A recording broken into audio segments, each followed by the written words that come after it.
L'une des innovations majeures des plateformes info-nuagiques est le serverless. Avec le serverless, la promesse des fournisseurs info-nuagiques est d'offrir aux équipes de développement toutes les ressources nécessaires à l'exécution de leur application sans que ceux-ci n'aient besoin de se soucier de la puissance des calculs, de la mémoire, des mises à jour, etc. Le fournisseur infonuagique s'occupe de provisionner à la demande selon les besoins de l'application des ressources nécessaires à l'exécution de celle-ci. Et si cette dernière a besoin de plus de ressources, le fournisseur de la plateforme infonuagique va s'occuper d'ajuster automatiquement les ressources qui seront disponibles pour votre application. Cette offre permet de tirer parti de l'option de paiement à l'utilisation qu'offre l'info nuagique. Ainsi, les équipes de développement sont tarifées uniquement pour les ressources qu'ils ont utilisées réellement pour leurs applications. Alors, le serverless s'appuie sur l'architecture serverless qui est basée sur un certain nombre de principes qu'il est important de maîtriser au préalable. C'est ce que nous verrons dans cette première capsule vidéo qui va permettre d'introduire le serverless. Alors, qu'est-ce que l'informatique serverless? L'informatique serverless est une option à faible coût qui va permettre aux développeurs de créer des applications plus rapidement en éliminant tout simplement la nécessité de gérer l'infrastructure. Donc, ça fonctionne un peu comme la plupart des services managés qu'on a vu jusqu'ici. Mais à la différence des services managés, l'utilisateur ou bien le développeur ne définit pas les caractéristiques matérielles qu'il a besoin à sa disposition.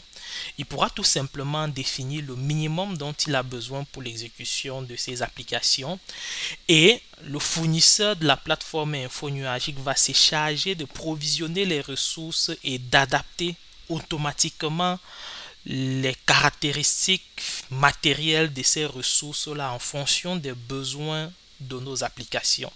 Ce qui revient à dire que la mise à l'échelle est gérée de façon automatique par le fournisseur de la plateforme infonuagique. L'implémentation des solutions serverless a surtout été démocratisée par des applications de fonctions. Alors, contrairement au mode IaaS et au mode PaaS, où au niveau du PaaS, on a la gestion de l'infrastructure, du système d'exploitation, des SDK, du runtime d'exécution applicatif qui est sous la responsabilité du fournisseur de la plateforme info nuagique. La gestion de notre application et de ses différentes fonctions seront sous la responsabilité du développeur. Lorsqu'on passe en mode serverless, notre application se résume à des petites fonctions qui seront à ce moment-là sous notre responsabilité. Alors, quand on parle de serverless, on nous fait savoir en quelque sorte que c'est une approche sans serveur. La question qu'on va se poser, c'est est-ce que les serveurs ont réellement disparu lorsqu'on utilise le serverless? En fait, les serveurs n'ont pas disparu, c'est juste que la notion des serveurs est tellement encapsulée au niveau du fournisseur de la plateforme infonuagique de telle sorte qu'il n'a pas besoin de se soucier des caractéristiques de ces serveurs-là. Mais il reste toujours que l'exécution de nos différentes applications vont être effectuées sur des serveurs et des machines virtuelles qui seront automatiquement provisionnées par le fournisseur de la plateforme infonuagique. Alors, la gestion de toute cette infrastructure, mise à jour, mise à l'échelle, mise à jour des SDK, etc., sont invisibles pour les équipes de développement. Grâce à cette approche, les développeurs peuvent se concentrer davantage sur la logique d'affaires de leur application et répondre plus rapidement aux besoins des utilisateurs. Grâce à l'informatique serverless, on aura une meilleure vélocité au niveau des équipes de développement qui seront capables de commercialiser avec une plus grande rapidité de nouvelles solutions innovantes. Alors, pour utiliser le serverless, il faut toutefois que notre application soit conçue en respectant un certain nombre de principes. Donc, une application traditionnelle ne peut pas tout simplement être prise et être déployée dans un service d'exécution serverless comme Amazon Lambda ou encore Azure Function. Ok? Ceci tout simplement parce que le serverless est basé sur la notion de fonction.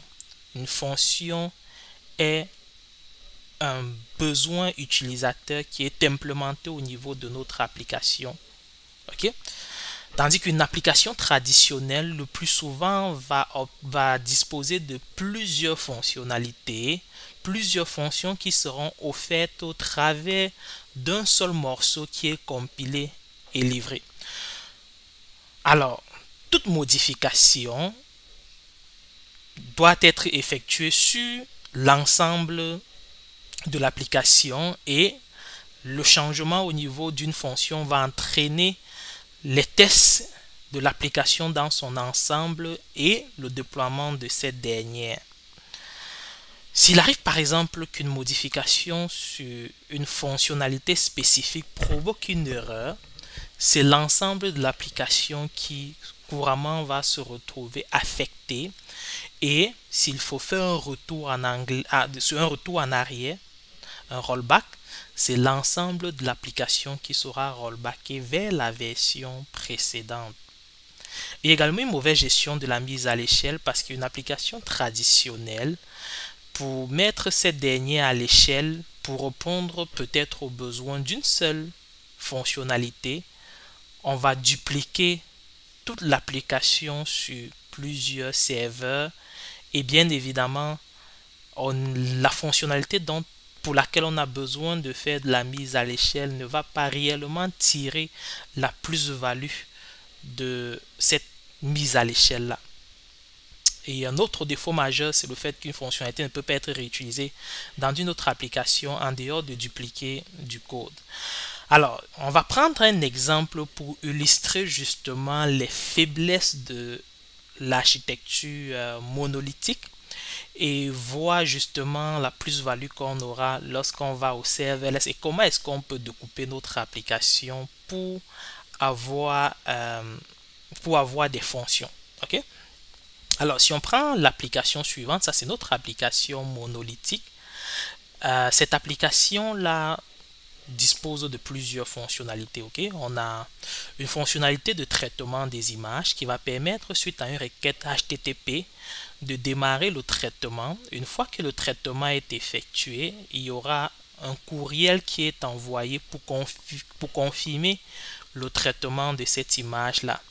On a également un autre traitement qui va s'occuper de la génération quotidienne des rapports. Cette fonctionnalité-là va démarrer selon une certaine planification. On va dire par exemple tous les jours à minuit pour analyser les données et générer des rapports quotidiens. Notre application, bien évidemment, a plusieurs autres fonctionnalités. On a une fonctionnalité C qui fait autre chose, une fonctionnalité B qui offre un autre traitement, etc. Donc, cette application-là est livrée en un seul morceau. Alors, lorsqu'on a besoin de démarrer l'exécution de la fonctionnalité de rapport, cette fonctionnalité-là, lorsqu'elle va s'enclencher à minuit et s'exécuter, elle aura besoin de la puissance de calcul pour effectuer son traitement. Au même moment, elle va se retrouver en conflit de consommation des ressources avec la fonctionnalité de traitement des images. Et elle pourra également se retrouver en conflit de ressources avec d'autres fonctionnalités. Alors, ce qu'on va faire pour répondre à ce besoin, c'est de faire de la mise à l'échelle, c'est-à-dire provisionner un autre serveur sur lequel on va déployer cette application-là. Et en faisant cela, c'est l'ensemble de l'application avec toutes ces fonctionnalités qui vont être déployées sur le nouveau serveur.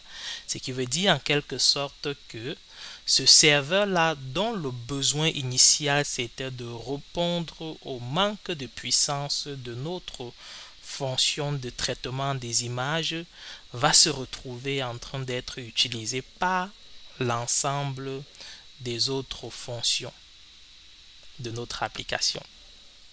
Alors, si on veut aller avec une approche serverless, on va réarchitecturer et découper notre application en des petites fonctions. Alors, le traitement des images va donc devenir une fonction spécifique qu'on va implémenter avec Azure Function. À ce moment, suite à une requête HTTP, le traitement des images va démarrer, effectuer tout ce qui est demandé et ensuite s'occuper de sauvegarder l'image par exemple dans un compte de stockage. Une fois que le traitement des images a finalisé son travail, il pourra déclencher la fonction d'envoi de courriel qui va s'occuper d'envoyer le courriel. Et la fonction de génération de rapport va tout simplement se déclencher à une certaine heure pour envoyer les rapports quotidiens. Avec l'approche serverless, il y aura des ressources qui vont être provisionnées et la taille va être adaptée automatiquement en fonction des besoins du traitement des images. Tant et aussi longtemps qu'on n'aura pas besoin de générer des rapports, aucune ressource ne sera allouée pour la génération des rapports. C'est à partir de minuit, lorsque la fonction de génération des rapports va vouloir entrer en jeu pour effectuer son travail, que le fournisseur de la plateforme Info Nuagique va automatiquement provisionner les ressources de calcul nécessaires à cette fonction pour pouvoir répondre à son besoin qui est de générer des rapports. Ce qui est intéressant avec cette approche, c'est qu'on pourra mettre à l'échelle individuellement en fonction des besoins de chaque fonction. Ce qui veut dire que si notre application de traitement d'image ou bien notre fonction de traitement d'image a besoin de beaucoup plus de puissance de calcul, le fournisseur de la plateforme Info Nuagique sera capable de provisionner automatiquement les ressources de calcul nécessaires uniquement à cette application-là. Et à ce moment, on sera tarifé uniquement pour cette utilisation. Et tant et aussi longtemps que notre fonction n'est pas exécutée, à ce moment-là, on n'a pas des ressources qui sont réservées et pour lesquelles nous payons pour rien du tout. C'est là l'avantage majeur du serverless. Ok, donc grâce à l'architecture serverless, on aura donc plusieurs avantages dont nous pourrons bénéficier dans l'implémentation et l'exécution de nos applications.